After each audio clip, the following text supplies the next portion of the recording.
Une technique bio projetant de la chaux et du chanvre sur les murs de construction. Une démonstration plutôt étonnante.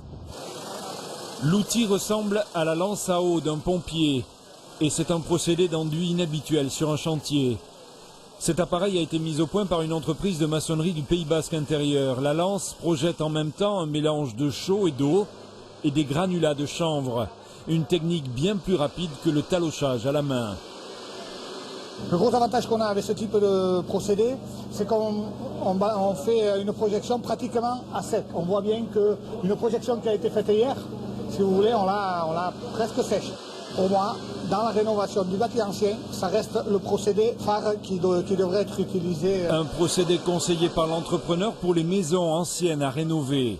Le chaux-chanvre n'est pas un isolant, mais permet au mur de respirer. En été, l'eau qui est contenue dans le mur va s'évaporer et ça va faire comme une climatisation naturelle. Et alors en hiver, c'est l'inverse, il va capter la vapeur d'eau et la stocker dans le mur en liquide jusqu'à l'été d'après. Le chaux-chanvre, régulateur de température, est beaucoup utilisé dans le Nord ou en Bretagne, très peu encore au pied des Pyrénées. La démonstration ici à Saint-Jean-Pied-le-Port a attiré des particuliers et professionnels. J'aimerais bien pouvoir l'introduire davantage dans mes projets, mais bon, il y a un petit surcoût quand même. Ça coûte plus cher à l'achat, mais si on regarde la durée de vie, nous on ne construit pas une maison pour 20 ans, on construit une maison pour 50 ans au moins.